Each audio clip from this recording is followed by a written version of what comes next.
السلام علیکم ګرانو مینوالو سنگل امید دی ټول به روغ جوړ او خوشحاله یې ګرانو مینوالو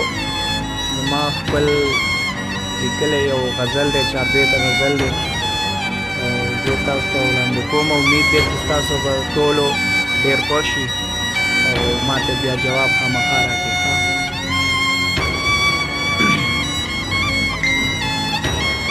وایي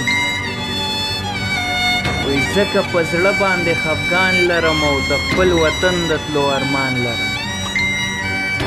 ځکه په زړه باندې خفګان لرم د خپل وطن د تلو ارمان لرم یم مسافر زمانه څه خبرې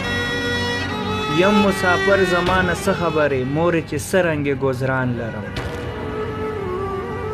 وی مدام زړګي کې مې وطن اوسېږي والله که یو ساعت مې هم هېرېږي مدام زړګي کې مې وطن اوسېږي او والله که یو ساعت مې هم هېرېږي راته یادېږي خړې پړې کوڅې بغیر لیدو مې زړګی نه صبرېږي وی شونډې مې وچې د خفګانه ډکې او رنګ مې تکجړ لکه زعفران لرم یم مسافر زمانه څه خبرې مورې چې څه رنګې ګذران لرم مورې زما اوس خنداګانې نشته مورې زما اوس خنداګانې نشته او چې مې کولې اداګانې نشته دلته بس هر سړی خپل ځان پیژني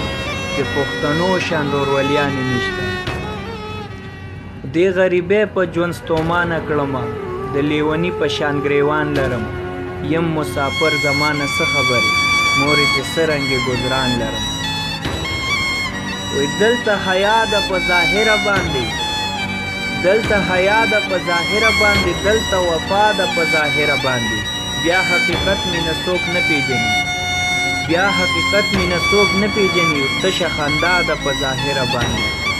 وی ربه درانه غمونه سپک که په مونږ ربه درانه غمونه سپک که په مونږ ستا په لوی شان باندې ایمان لرم یم مسافر زمانه څه خبرې مورې چې څه رنګې ګذران لرم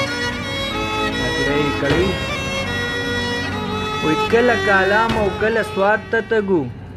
کله کالام او کله سوات ته تګو کله همزولو سکمراټ ته تګو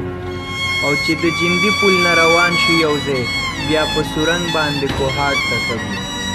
وی کله کالام او کله سوات ته تګو کله همزولو سکمراټ ته تګو چې د جندي پل نه روان شو یو ځای بیا په سورنګ باندې کوهاټ ته تګو